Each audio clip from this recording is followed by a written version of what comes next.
누구에게나 특별한 장소가 있죠. 여러분에게는 어떠한 장소가 의미 있는 특별한 장소입니까?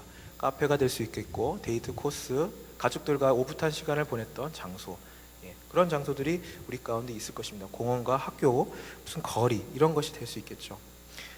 누구에게나 그런 뜻깊은 장소가 하나씩 있는데, 구약 성경을 읽다 보면 어떤 특별한 장소가 있는 것을 알게 됩니다. 바로 우물입니다. 아브라함과 그라와 아비멜렉이 서로 불가침 죄악을 맺은 것이 바로 브엘세바라는 우물이었습니다. 아브라함의 종이 이삭의 아내 리브가를 만난 것도 우물이었고, 이삭이 아비멜렉 왕과 맹세한 것도 브엘세바라 하는 우물이었습니다. 에서를 피해 달아난 야곱이 자신의 아내 라헬을 만난 것도 우물이었으며, 모세가 바로를 피해 달아나 미디안 땅에서 자신의 부인된 십보라를 만난 것도 바로 우물이었습니다. 구약에서 특별한 장소가 우물이라고 한다면, 신약에서는, 특히 복음서에서는 바로 갈릴리 호수가 특별한 의미가 있는 장소라고 볼 수 있습니다. 갈릴리 호수는 어떤 장소입니까? 제자들이 예수님의 부름을 받은 장소이기도 합니다. 무리들과 함께 예수님의 복음을, 가르침을 들었던 장소이기도 했죠. 예수님과 함께 갈릴리 호숫가를 거니기도 했고, 갈릴리를 건너가다가 풍랑을 만났다가 예수님의 도움으로 다시 살아나기도 했던 곳이기도 하고, 예수님께서 갈릴리 호수 위를, 물 위를 걷는 것도 보기도 했습니다. 그리고 또 갈릴리 호수에서 베드로가 다시 재소명 받는 장소이기도 했습니다.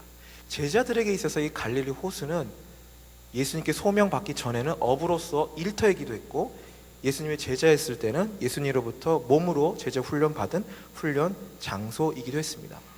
오늘 본문의 말씀이 바로 갈릴리 호숫가에서 일어난 사건인데, 성경 본문에서는 게네사렛이라고 나옵니다. 게네사렛 호수가 바로 우리가 너무나 잘 알고 있는 갈릴리 호수입니다.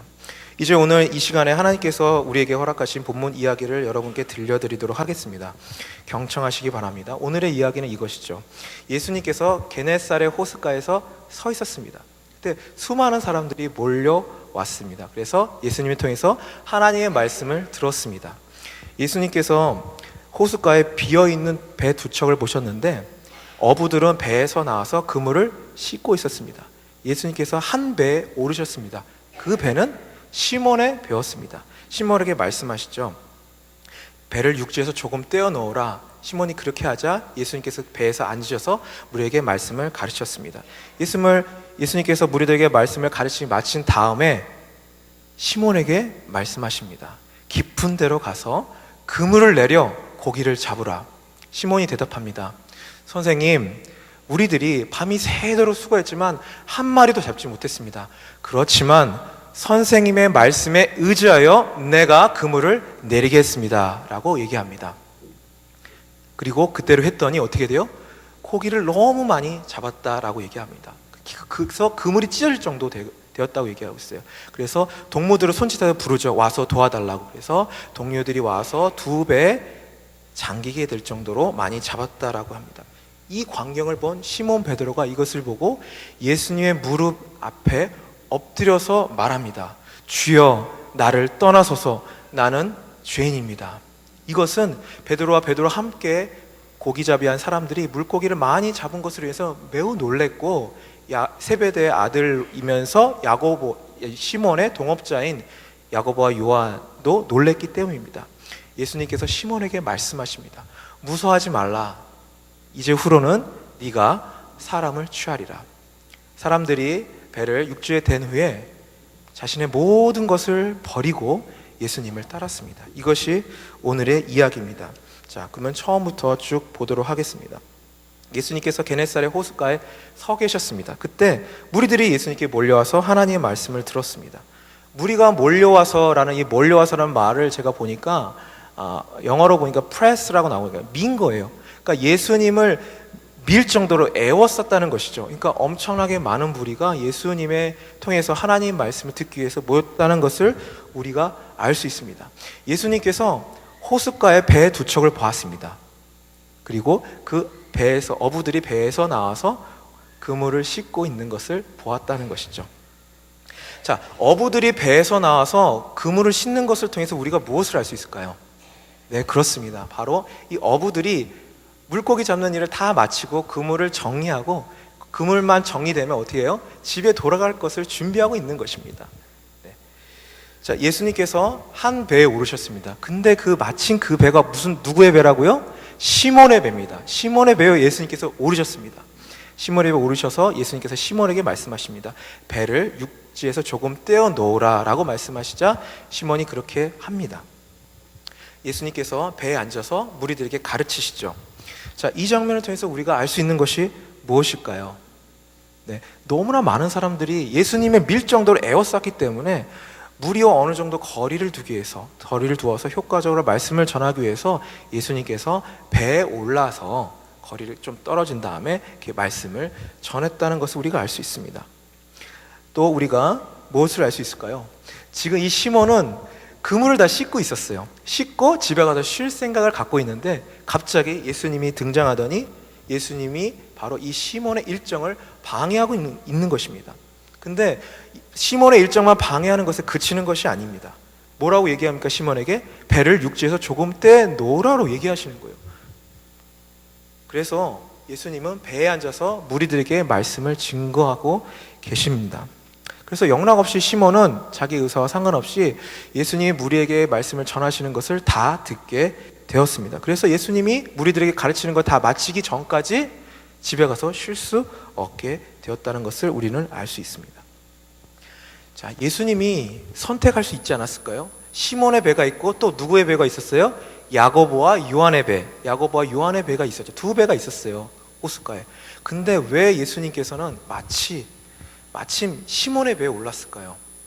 뭐 우리가 문맥을 같이 제가 읽었고 또 한번 얘기하지 않았습니까? 그래서 문맥을 우리가 알고 있습니다. 바로 시몬에게 관심이 있기 때문에 예수님께서는 딱 찍어서 시몬의 배에 올랐다는 것을 알 수 있습니다. 호숫가에서 배에 올라서 무리를 가르치신 이 장면을 통해서 우리는 예수님에 대해서 무엇을 알 수 있을까요? 생각해 본다면 예수님께서 가르치는 사역에 충실하셨다라는 것을 알 수 있습니다.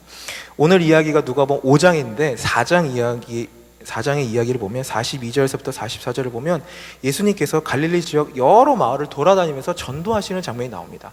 좀 말씀 4장 43절 띄워주시겠어요? 한번 읽어보겠습니다. 시작. 예수께서 이르시되 내가 다른 동네들에게도 하나님의 나라 복음을 전해야 하리니 나는 이 일을 위하여 보내심을 받았노라 라고 말씀하셨습니다. 예수님은 자신의 부르심을 정확하게 알고 계셨습니다. 그리고 그 부르심대로 마을에 돌아다니면서 복음을 전하고 계셨다는 것이죠. 예수님께서 우리가 이제 복음서를 읽다 보면 회당 안식일에서 회당에 들어가서 말씀을 가르치시기도 하셨죠. 그리고 이렇게 노방에서 여러 사람 앞에서 오늘의 본문에서는 이제 배경이 바닷가죠. 호숫가에서 말씀을 가르치시는 것입니다. 한번 여러분 생각해 보셨으면 좋겠습니다. 노방에서 호숫가에서 말씀을 가르치시는 게 과연 쉬우셨을까 어려우셨을까? 여러분 어떻게 생각하십니까? 네, 지금 한번 그림이 그려지십니까? 수많은 인파들이 예수님을 통해서 하나님의 말씀을 듣기 위해서 모였습니다. 자, 그렇게 많은 사람이 모였으니까 분명히 잡음도 있지 않았을까 생각이 들어요. 그리고 우리가 복음서를 읽다 보면 예수님을 시험에 빠지기 위해서 이렇게 바리새인들도 있고 하지 않습니까? 아, 예수님의 말씀 전하는 것을 방해하는 사람도 혹시 있지 않았을까? 이런 생각도 들게 됩니다. 자, 오늘의 본문 말씀은 예수님께서 베드로를 포함한 3명의 제자를 부르시는 장면입니다. 이와 비슷한 말씀이 누가복음뿐만 아니라 마태복음과 마가복음에도 나옵니다. 마태복음과 마가복음과 오늘의 본문이 누가복음의 차이가 있습니다. 마태복음, 마가복음은 4명의 제자, 안드레를 포함한 4명의 제자가 나오고요. 유독 이 누가복음은 안드레가 빠진 3명의 제자, 시몬, 베드로와 야고보, 요한, 이 3 제자의 이름이 나옵니다. 예수님의 첫 번째 제1그룹이 되는 3명의 제자를 예수님이 부르시는 장면이 오늘의 이야기의 배경입니다.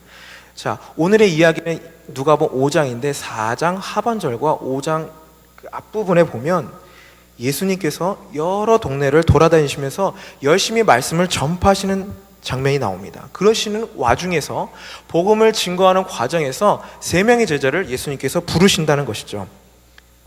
3명의 제자는 예수님의 전도의 열매의 결과였습니다. 우연히 예수님이 3명의 제자를 이렇게 딱 뽑은 것이 아니라 열정적으로 복음을 전도하시면서 얻은 땀의 결과인 것이죠. 이것을 통해서 우리가 알 수 있는 것은 무엇일까요? 예수님이 12명의 제자, 또 어떤 복음서에서는 70명의 제자를 예수님이 선택하시고 가르치셨는데, 그것이 결코 쉽게 얻어진 것이 아님을 알 수 있죠. 성실하게 전도하는 가정 가운데 그 반응하는 사람들 중에 뽑아서 12명, 뽑아서 70명을 예수님께서 양육하시고 제자 훈련했다는 것이죠. 우리가 이런 선이해를 가지는 경우가 참 많이 있습니다. 복음서를 읽다 보면 예수님이니까, 또 바울 서신을 읽다 보면 사도 바울이니까, 나와는 다른 사람이니까, 이렇게 생각하는 경향이, 선이해가, 선입견이 있습니다. 물론 예수님이 신적인 능력, 어디에 물고기가 많이 있는지 그거를 이제 아시고 베드로에게 알려주신 그런 것을 통해서 예수님이 신적인 능력, 그리고 하나님인 것을 보여주는 장면도, 그런 측면도 있지만, 또 한 측면에서 보면 예수님께서 성실하게 말을 두루 돌아다니면서 전도하시고 가르치시고, 그 중에서 제자들을 선발하셔서 또 집중적으로 그 12명을 더 시간과 에너지를 투자해서 제자행하는 것을 우리가 알게 되어집니다. 예수님께서는 안식일 회당에서 가르치시 뿐만 아니라 노방에서도 이렇게 여러 어려움에도 불구하고 설교하셨습니다. 오늘날 이런 분이 만약에 있다면 생각해 보십시오. 어떤 설교자가 막 거리를 막 돌아다니면서 막 크게 떠들고 막 하나님 말씀을 전한다, 거리에서 라고 생각하십시오. 금방 신고가 들어오고 핍박과 어려움이 있지 않을까 생각이 됩니다. 자, 예수님의 이러한 모습, 예수님의 이러한 가르치는 사역을 통해서 우리는 배우게 되는 것이, 오늘날 교회도 이웃에게, 많은 사람들에게 부지런히 가르치는 해야 되겠구나, 하나님 나라의 복음을 예수님처럼 이렇게 전해야 되겠구나, 이런 것을 우리가 배울 수 있습니다. 자, 다음 장면에 보면은 예수님께서 배에서 물에게 말씀을 마치신 후에 시몬에게 말씀하십니다. 뭐라고 말씀하시죠? 깊은 데로 가서 그물을 내려 고기를 잡으라라고 말씀하십니다. 자, 이것을 통해서 예수님에 대해서 우리는 무엇을 알 수 있는지 한번 생각을 해봤으면 좋겠습니다. 자, 깊은 데로 가서 그물을 내려 고기를 잡으라. 이것은 시몬에게 지금 예수님께서 무엇을 하고 있는 것입니까? 바로 명령하시는 것이죠. 자, 이것을 통해서 우리가 알 수 있는 것은, 예수님은 무리를 가르치실 뿐만 아니라 명령도 하시는 분이라는 것을 우리가 알 수 있습니다. 근데 예수님 좀 의아스럽지 않습니까? 베드로에게, 시몬에게 좀 설명하면서, 이러이러하니까 너 이렇지 하면서 자세히 설명하면서, 그러니까 깊은 데로 가서 그물을 내려 고기를 잡으라라고 자세하게 설명하지 않고 다짜고짜 앞뒤 문맥 그런 거 설명 없이 깊은 데로 가서 그물을 내려 고기를 잡으라라고 명령하시는 것입니다. 자, 이것을 통해서 우리가 예수님에 대해서 뭐를 알 수 있을까요? 바로 예수님이 시몬의 필요를 아셨다는 것을 우리가 알게 되어집니다. 시몬의 필요가 무엇인지 예수님이 알았다는 거예요. 시몬의 필요는 뭐죠? 물고기인 거예요. 그러니까 그것을 알았기 때문에 예수님께서 너 물고기 필요한 거 내가 알고 있어. 깊은 데로 가서 그물 내려 고기를 잡아. 너의 필요가 물고기지? 하라고 아셨다는 것입니다. 예수님께서는 지금 시몬이 요청하지도 않았는데 시몬의 필요를 아시고 그것을 채워주시는 것을 우리가 볼 수 있습니다. 예수님께서는 시몬에게 관심이 있고 사랑이 있다는 것을 우리가 알게 되어집니다. 다음 PPT 보시면 예수님께서 이렇게 얘기하셨을 때 시몬이 대답을 합니다. 뭐라고 대답합니까? 선생님, 우리들이 밤이 새도록 수고했지만 잡은 것이 하나도 없습니다. 그러나 선생님의 말씀에 의지하여 내가 그물을 내리겠습니다. 라고 얘기합니다. 이 장면에서 우리가 시몬 베드로에 대해서 우리가 무엇을 알 수 있을까요? 시몬이 어떠한 상황이 있는구나 라는 것을 우리가 알 수 있죠. 시몬의 지금 상황이 어떤 것입니까? 밤새도록 물고기 잡기를 했다는 것을 우리가 알 수 있습니다. 그렇지만 잡은 것이 있어요, 없어요? 하나도 없다라는 것입니다. 이게 헬라어라든지 영어 성경에 보면 더 명확하게 나오죠. nothing, 아무것도, 한 마리도 못 잡았다는 것입니다. 시몬의 지금 상황이 참 어려운 상황이라는 걸 알 수 있습니다. 그렇지만 또 어떻게 얘기합니까? 그렇지만 내가 선생님의 말씀에 의지해서 내가 그물을 내리겠습니다. 선생님의 말씀에 의지해서 내가 그물을 내리겠습니다 라고 얘기합니다. 이것은 무엇입니까? 내가 순종하기 어려운 상황이지만 내가 선생님의 말씀에 의지해서 순종하겠다는 것입니다. 우리가 쭉 생각해 봤으면 좋겠습니다. 시몬 베드로가 과연 순종하기 얼마나 어려웠는지 몇 가지가 있는데요. 한번 생각해 봤으면 좋겠습니다. 시몬이 밤새도록 고기잡이를 했죠. 근데 한 마리도 못 잡았습니다. 밤을 새워서 고기잡이를 했습니다. 밤을 새워서 고기잡이를 했다는 것 통해서 참 육체적으로 피곤하겠다라고 생각할 수 있죠. 그 다음에 한 마리도 못 잡았습니다. 한 마리도 못 잡은 것 통해서 시몬이 참 정서적으로 낙심하고 절망하고 좌절한 마음을 갖고 있겠구나, 이런 것도 우리가 생각해 볼 수 있겠죠. 또 어떻게 생각해 볼 수 있습니까? 지금 그물을 씻고 있었잖아요, 그 전에. 그렇죠? 그러니까 고기잡이를 다 마치고 그물 씻은 다음에 집에 가는 일만 남은 거예요. 근데 그물을 거의 다 씻었는데 예수님이 다시 그물을 내리라는 거예요. 그러니까 지금까지 그물을 씻는 그 일이 다 수포로 돌아가는 게 되는 것이죠. 이게 순종하는 게 쉽지 않았다는 것을 알 수 있습니다. 자, 깊은 데로 가서 그물을 내려 고기를 잡으라. 이 명령은 누구에게 한 것이죠? 바로 예수님이 시몬에게 한 것입니다. 예수님이 시몬에게. 그러면 예수님이 공생애 전에 직업이 무엇이죠? 직업? 목수죠. 예. 목수인 예수님이, 자, 그러면 시몬은 직업이 무엇이죠?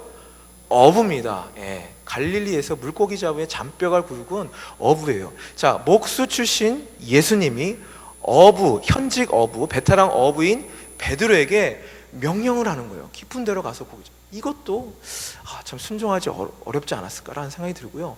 또 깊은 데는 햇빛이 잘 안 비치기 때문에 고기가 많이 없다고 합니다. 그리고 지금 시몬과 야고보, 요한이 밤새워 고기잡이를 했잖아요. 왜냐하면 밤에 고기가 잘 잡히니까. 낮에는 햇빛 때문에 그물을 다 보기 때문에 고기들이 잘 잡히지 않는다고 해요. 자, 지금 낮이지 않습니까? 낮에 지금 잡으라는 거예요. 이러한 여러 가지 조건들, 상황을 보면 베드로가 예수님의 명령에 순종하기 어렵다는 것을 알 수 있습니다. 자, 근데도 불구하고 시몬 베드로는 여러 가지 핑계를 대죠. 예수님, 제가 이러이러해서 못해요. 어떻게 할 수 있겠어요? 라고 핑계대지 않고 예수님의 말씀에 순종합니다. 자, 이런 것을 통해서 우리 시몬 베드로에 대해서 무엇을 알 수 있는지 한번 생각을 해봤으면 좋겠는데요. 선택이란 질문을 한번 해보도록 하겠습니다. 자, 베드로가 예수님의 말씀에 순종하는 것 외에 또 다른 선택이 있을 수 있을까요? 네, 그렇죠. 다른 선택 있죠. 예수님, 제가 이러이러한 순종에 어려운 게 있잖아요. 다 아시지 않습니까? 그래서 저는 순종 못하겠습니다. 이렇게 변명하면서 순종하지 않는 것을 선택할 수도 있죠. 그렇죠? 근데 그것을 선택하지 않고 베드로가 내가 이렇게 순종하기 어려운 상황이지만 밤이 새도록 수고했지만 한 마리 잡지 못한 정서적으로 육체적으로 피곤한 상태이지만 선생님의 말씀에 의지해서 내가 그물을 내리겠다고 순종의 말을 하는 것을 통해서 베드로가 어떠한 존재인지 우리가 알 수 있죠.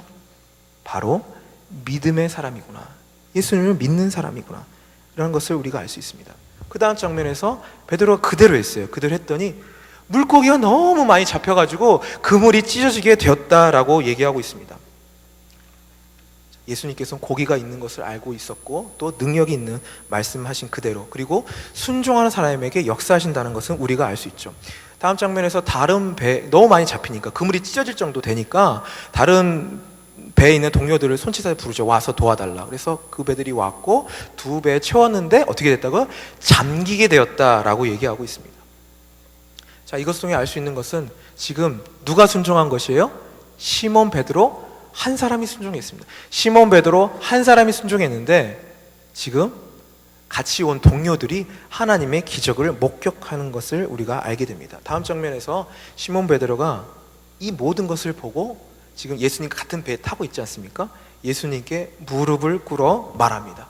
주여, 나를 떠나소서, 나는 죄인입니다. 주여, 나를 떠나소서, 나는 죄인입니다. 자, 이 장면을 통해서 우리 베드로에 대해서 알 수 있는 것이 무엇일까요? 무릎을 꿇고 예수님께 말했으니까 겸손한 모습 알 수 있죠. 전에는 뭐라고 예수님을 불렀습니까? 주님이라고 불렀나요? 아닙니다. 그전에는 선생님이라고 불렀습니다. 선생님. 근데 지금은 뭐라고 부릅니까? 주님, 퀴리어스, 주님, 신적인 존재, 주님으로 부르고 있는 것입니다. 예수님을 하나님으로, 신적인 존재로 인정하는 것을 보게 됩니다. 그리고 지금 자신을 뭐라고 지칭합니까? 죄인이라고 부르고 있습니다.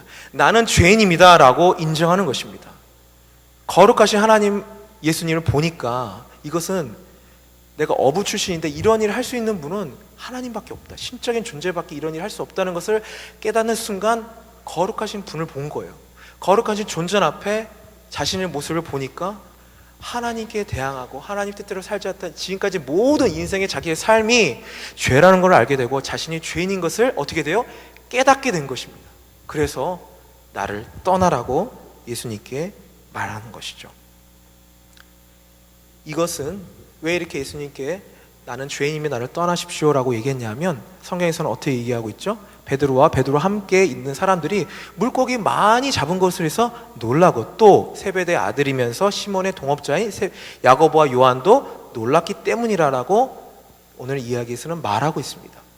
놀라다라는 말이요 헬라어로 담보스입니다. 담보스가 그냥 놀라다는 것이 아니라 두려움이 섞인 놀랍니다. 두려움이 섞인 놀람. 그래서 두려웠던 거예요. 놀라는 거예요. 무서웠던 것입니다. 자, 이것을 통해서 알 수 있는 것은 무엇일까요? 아까도 얘기했듯이 지금 예수님께서는 누구한테만 지금 얘기하고 있죠?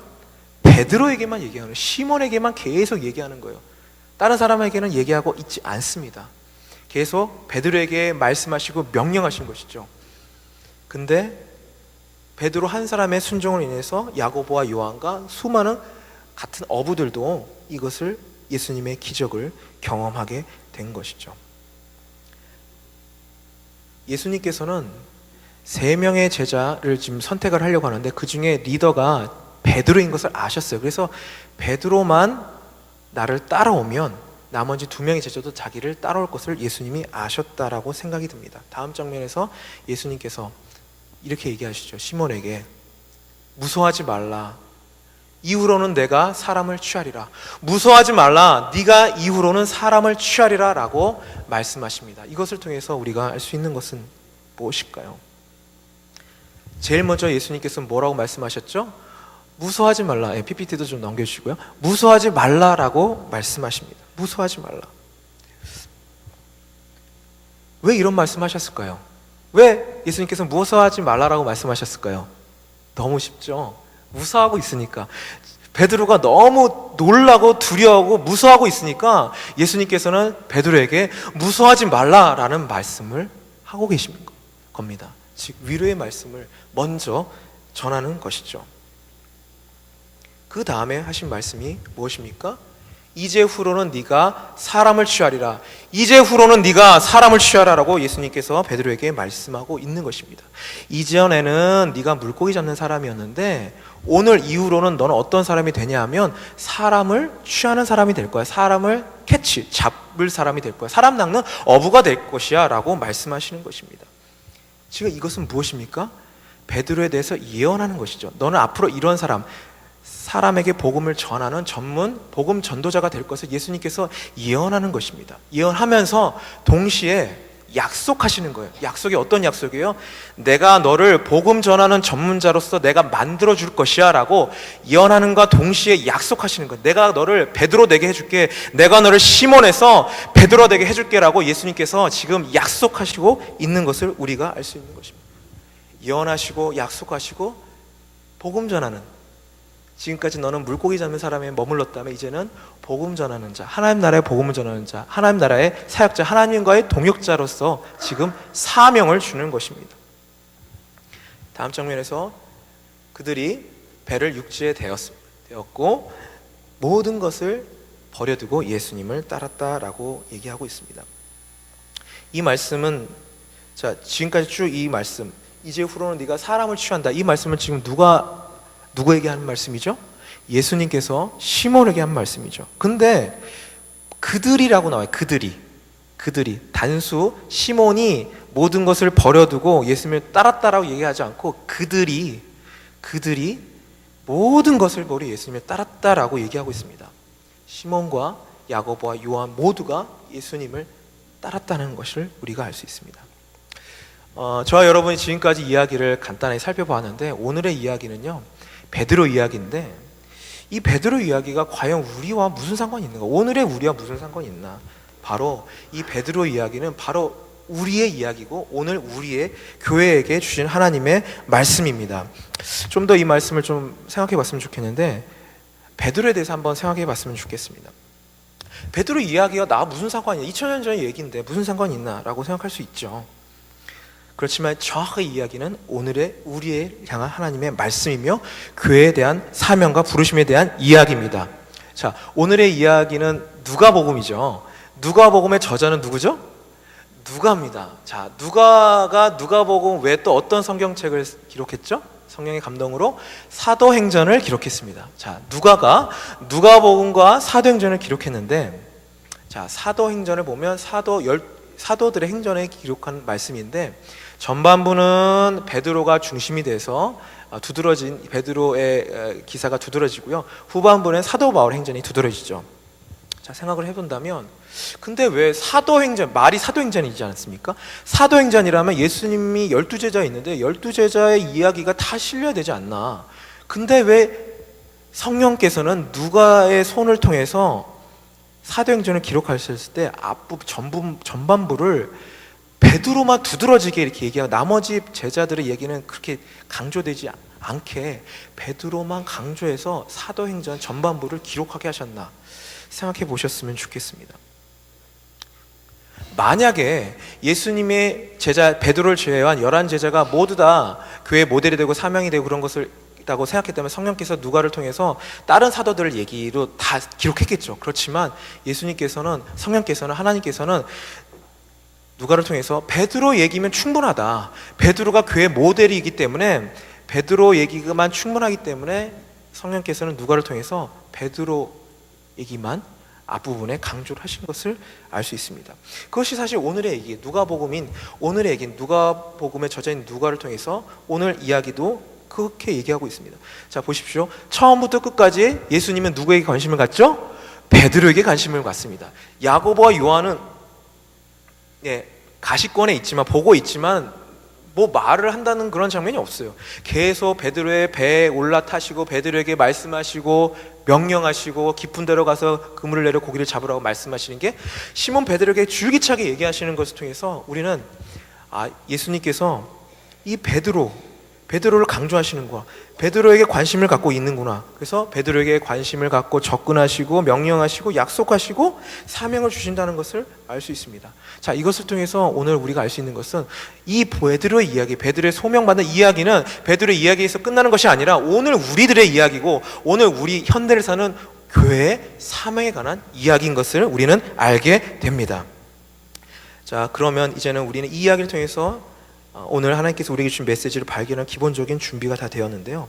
베드로의 이 모습을 통해서 하나님 우리에게 주신 첫 번째는 바로 하나님께서 우리가 순종하기 어려운 상황에도 말씀에 의지하여 순종하라고 말씀하십니다. 저 앞에 보이시죠? 우리 같이 한번 읽어보도록 할까요? 시작! 하나님께서는 우리가 순종하기 어려운 상황에서도 말씀에 의지하여 순종하라고 명령하십니다. 다시 말해서 과거에 실패했어도, 내가 낙담했어도, 순종하기 어려운 상황에서도 하나님께서 우리에게 말씀하신 게 뭐냐면 말씀에 의지해서 그물을 내리라고 말씀하시는 것입니다. 말씀에 의지해서 순종이 어려운 건 나도 알아. 그렇지만 말씀을 의지해서 순종하라는 것입니다. 할 수 있다는 것이에요. 오늘의 이야기에서 베드로는 처절한 실패 가운데 낙심하고 피곤한 상황이 있었습니다. 밤을 지새워 애썼고 물고기도 한 마리 못 잡았습니다. 육신적 피곤함과 더불어 정서적으로 굉장히 낙담한 상태에 있었습니다. 오늘의 이야기에서 베드로는 예수님께 뭐라고 얘기합니까? 선생님, 우리가 밤이 새도록 수고했는데 한 마리도 잡지 못했습니다. 그렇지만 내가 선생님의 말씀에 의지해서 내가 그물을 내리겠습니다 라고 베드로는 믿음의 고백을 하는 것을 우리가 알게 되어 있습니다.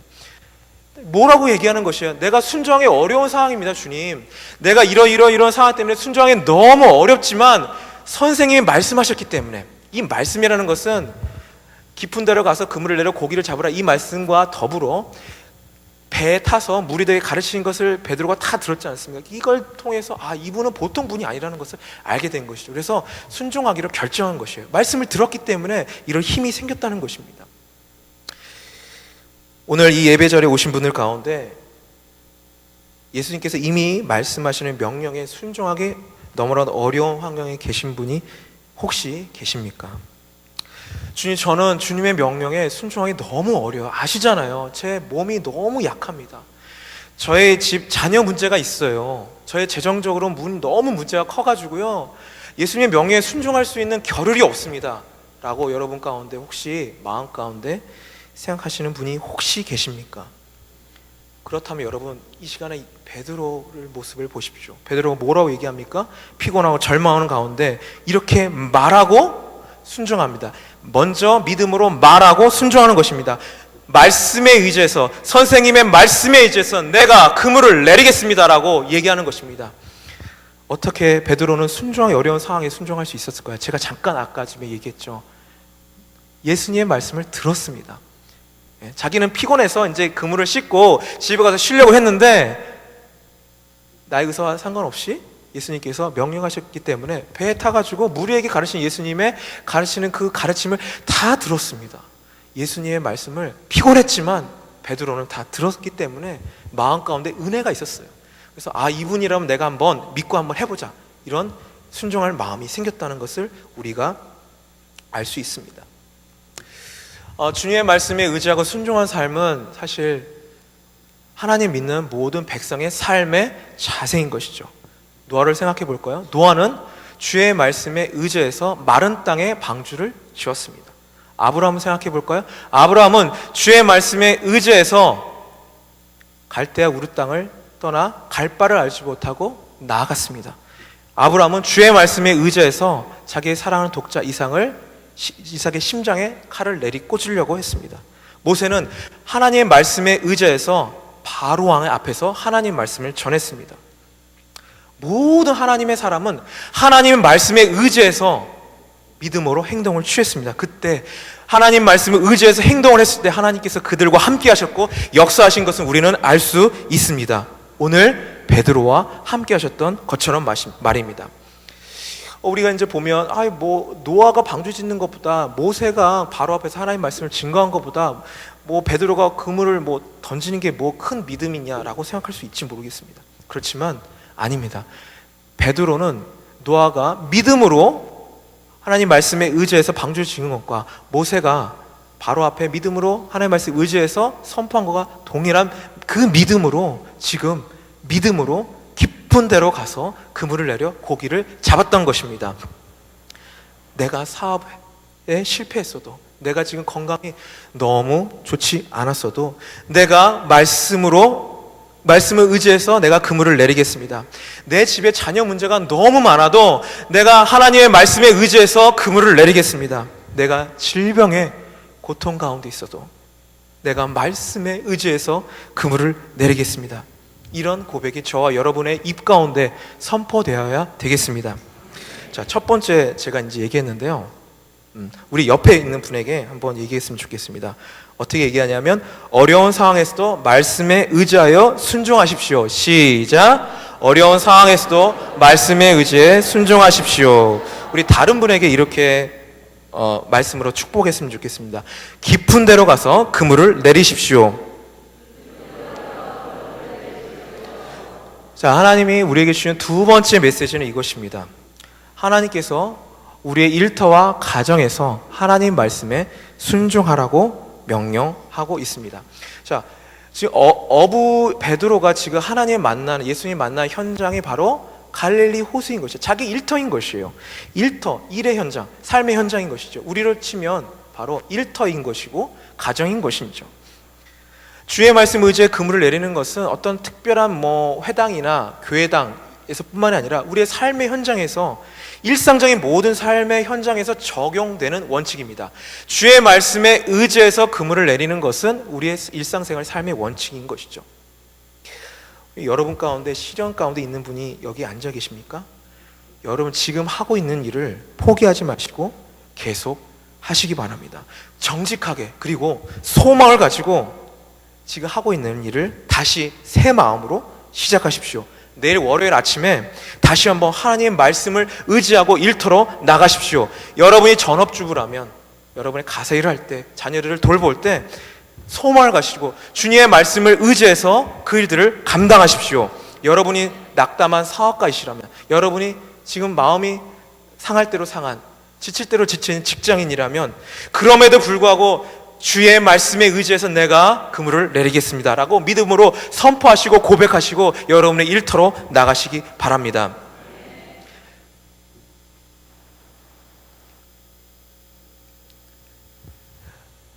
우리가 절망 가운데 빠지기를 너무나 좋아하는 존재가 있죠. 바로 사단입니다. 그래서 우리는 믿음으로 고백할 필요가 있습니다. 내 마음이 믿음도 전혀 없고 전혀 이렇게 그런 기분도 아니고 마음이 아니다 하더라도 내가 이런 어려운 상황이지만 내가 주의 말씀 의지해서 내가 순종하겠습니다라고 누구한테 얘기해야 돼요? 사단, 우리가 좌절하게 너무나 좋아하는 그 사단에게 선포하고 하나님께 찬양의 제사로, 하나님 제가 이러이러 어려운 상황인 거 주님 다 아시죠? 그렇지만 주님의 말씀 내가 의지해서 이렇게 행하겠습니다라고 하나님께 믿음으로 고백하고 그리고 내 자신에게 얘기하는 것이죠. 내가 이렇게 어려운 상황이지만 내가 다시 하나님 말씀 의지해서 내가 이렇게 순종하겠다라고 내 자신에게 선포할 필요가 있는 것입니다. 시련을 당한 형제자매 여러분, 하나님을 믿으시기 바랍니다. 고린도전서 15장 58절에 보면 같이 한번 읽어보도록 하겠습니다. 시작. 그러므로 내 사랑하는 형제들아 견실하며 흔들리지 말며 항상 주의 일에 더욱 힘쓰는 자들이 되라. 이는 너희 수고가 주 안에서 헛되지 않은 줄을 암이라. 아멘. 아멘. 그렇습니다. 견실하고 흔들리지 말라. 왜냐하면 우리의 수고가 결단코 헛되지 않다라고 약속하고 있는 것이죠. 자, 두 번째까지 했습니다. 세 번째, 하나님께서 우리에게 주신 세 번째 메시지는 하나님께서 우리가 말씀에 의지해서 제자 삼는 일에 순종하라고 명령하고 계십니다. 자, 베드로는 주님께 뭐라고 고백했습니까? 주님, 저는 죄인입니다. 저를 떠나소서라고 고백했습니다. 자신을 죄인이라고 고백한 것이에요. 주님께 나는 죄인이라고 고백했습니다. 근데 자신이 죄인이라고 고백한 베드로에게 주님은 뭐라고 얘기하십니까?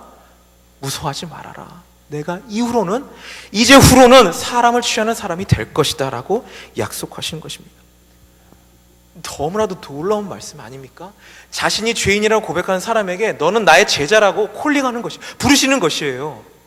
나는 더러운 사람이에요. 하나님 저를 떠나세요 라고 고백하는 베드로에게 주님께서는 아니다, 내가 바로 죄인이라고 인정하기 때문에 나의 제자가 될 자격이 있어 라고 베드로를 부르신다는 것이죠. 얼마나 놀라운 은혜인 말씀이 아닙니까? 생각해 보십시오. 왜 예수님은 성경 말씀에 능통하고 율법에 능통한 사두개인들, 율법 교사들을 예수님의 제자로 선택하지 않았을까요?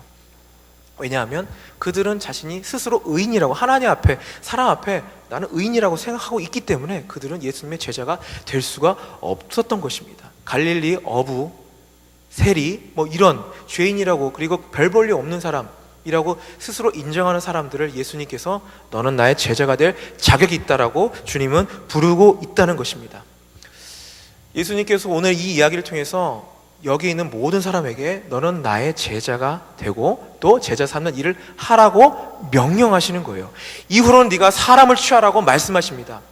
얘기를 쭉 듣는 것 가운데 여러분 마음 가운데 나는 나이가 많아서 제자 삼는 일 나와 상관없어, 나는 교회 다닌 지 얼마 안 됐는데 나는 최근에 죄를 많이 지었어, 그렇기 때문에 이 말씀은 나와 상관이 없는 이야기야 라고 생각하는 분이 혹시 있을 수 있다고 생각합니다. 여러분, 베드로가 제가 뭐라고 얘기했죠? 교회 모델이라고 얘기했습니다. 베드로는 교회 모델입니다.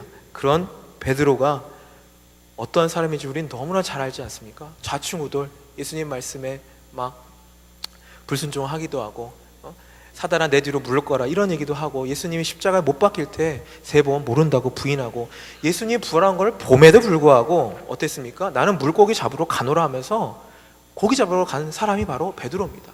정말 교회 모델이죠. 우리와 같지 않습니까? 연약하고 정말 날마다 나약함에 빠져있는, 그렇지만 다시 한번 주님의 은혜를 받고 또 일을 하기도 하는 정말 베드로의 모습을 통해서 정말 오늘날의 우리와 같은 그의 모습을 우리는 보게 되어집니다. 이런 베드로가 오순절 성령 강림 이후에 두려움 없이 계속 목사님을 통해서 사도행전을 보고 있는데 두려움 없이 말씀을 증거하는, 담대하게 말씀을 증거하는 주의 종으로 사람 낳는 어부, 사람을 취하려는 그 말씀이 그대로 실천되는 것은 우리가 보고 있습니다.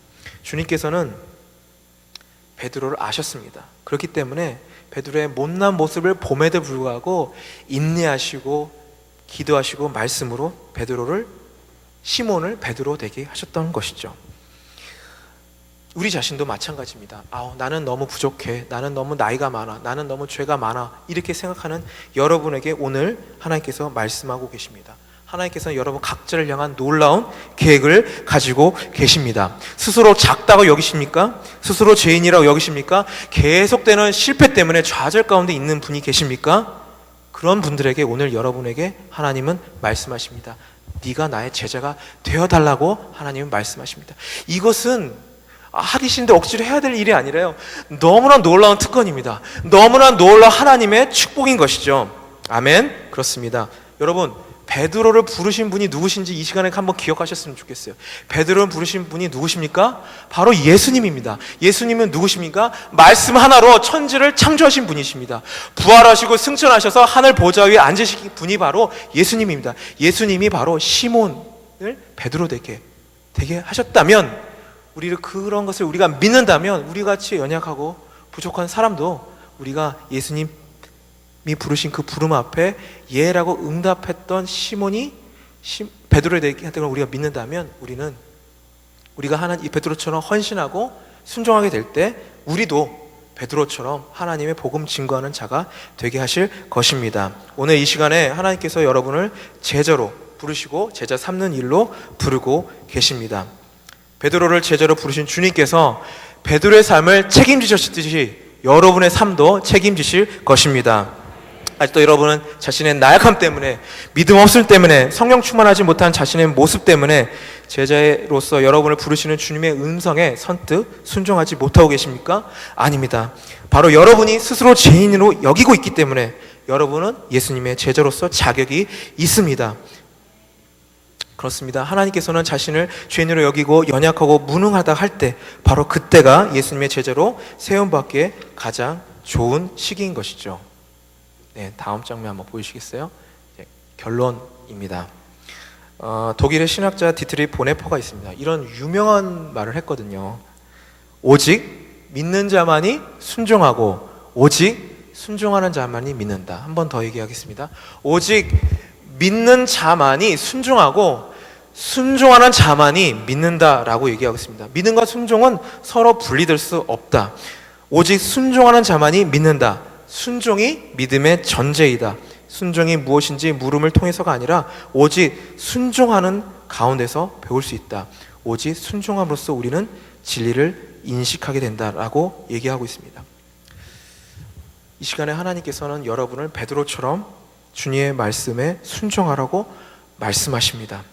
하나님께서는 죄인 베드로를 부르셔서 제자 삼는 놀라운 사역을 맡기셨습니다. 실패한 인생 가운데, 좌절해 있는 인생 가운데 오셔서 너는 나의 제자가 되라고, 제자 삼는 일을 하라고 위임하고 계시고 있습니다. 말씀에 의지해서 그물을 내린 베드로를 향해서 예수님께서는 너는 나의 제자가 되고 제자 삼는 일을 하라고 말씀하고 있습니다. 베드로는 순종하기 어려운 환경 가운데 순종했을 때 자신만 하나님의 놀라운 기적을 경험했을 뿐만 아니라 주변 동료들도 하나님의 기적을 경험했습니다.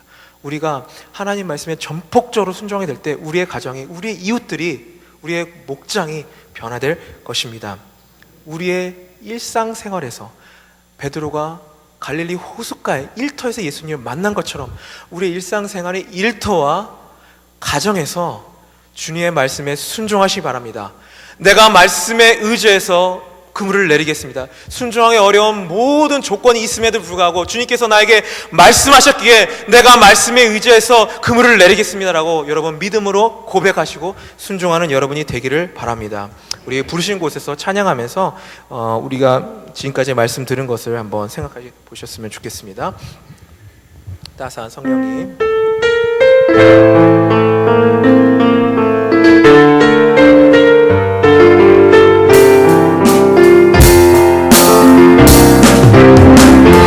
따스한 성령 마음을 보내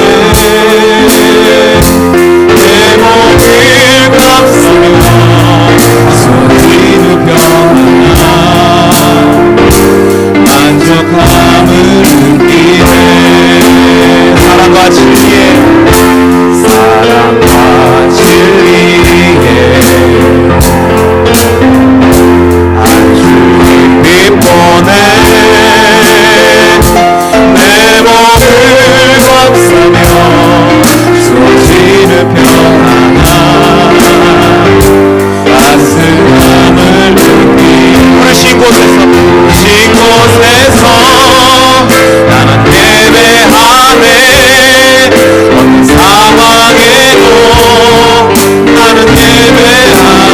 그곳에서 나는 순종하네. 그곳에서 나는 순종하네. 어떤 나는 순종하네. 나는 순종하네. 내가 걸어갈 때 힘이 되고 살아갈 때 삶이 되는 그곳에서 예배하네. 내가 걸어갈 때 힘이 되고 살아갈 때 그곳에서 순종하네. 부르신 곳에서 나는 예배하네. 어떤 상황에도 나는 예배하네. 부르신 곳에서 나는 예배하네. 어떤 상황에도 나는 예배하네. 이 시간 같이 기도하기를 원합니다. 할렐루야. 주님, 베드로가 고백한 것 같이 저와 저희 모두는 주님 보시기에 죄인입니다. 너무나도 나약하고 날마다 하나님의 마음을 아프게 하는 일이 많은 연약한 죄인입니다. 그런